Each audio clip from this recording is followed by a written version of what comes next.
Hi everyone and welcome back to Steam Flow. Today we're going to be checking out a weird little game called Hell Clock on the Steam Deck, and it's one of those indie projects that kind of sneaks up on you. I first tried the demo during a Steam Next Fest a while back and I really liked what I saw.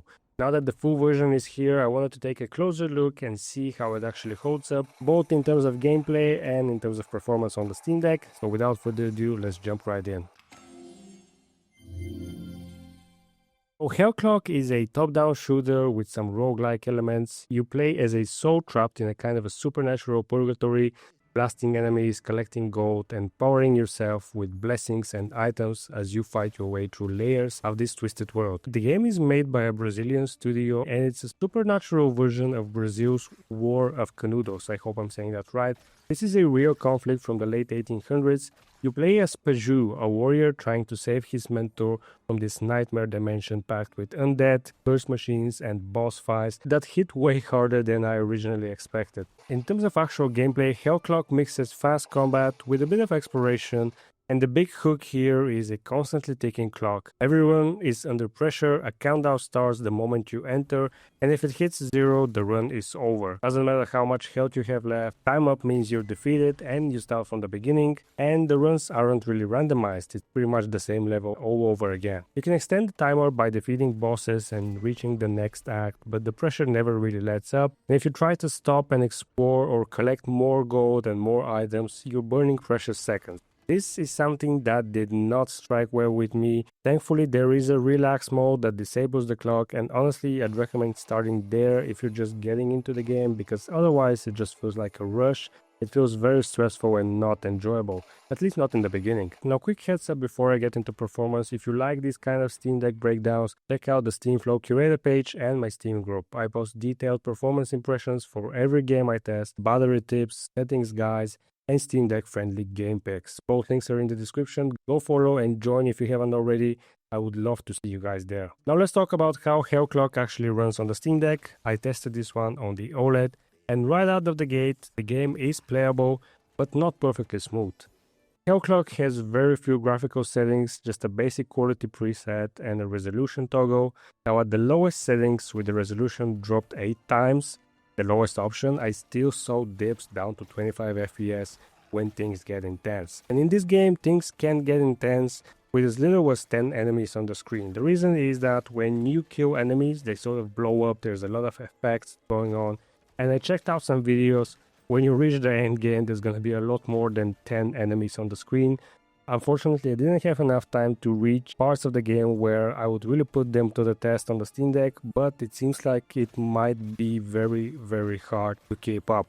Now, the frame rate is generally fine in quiet areas, and it can even hit 60 or 80 FPS for short stretches, but as soon as you start fighting more enemies or triggering heavy effects, it drops, especially when killing multiple enemies at once. The dead effect seems to be what tanks the performance most. It's still very playable, but aiming starts to feel off when things get choppy, which is rough because you really need to aim most of your spells and shots. The revolver in particular requires precision, and dropping to 25 FPS mid-boss fight doesn't really help. Now I recommend capping the game to either 60 or 45 FPS.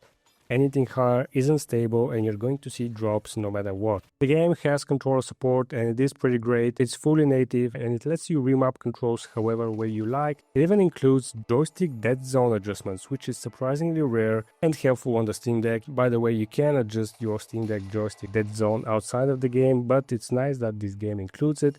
Everything works straight out of the box. I had no issue with the control scheme. Battery life is pretty decent. On the OLED Steam Deck, using medium settings and the half resolution option, I was getting around 4 hours of playtime. Now if you limit the frame rate to 30 FPS, you can push that to around 4 hours and 45 minutes. Personally though, I didn't enjoy playing it at 30. The combat feels a little too sluggish, and I think 45 FPS is the better balance. Now back to the gameplay. The whole timer mechanic feels more like a race than a roguelike.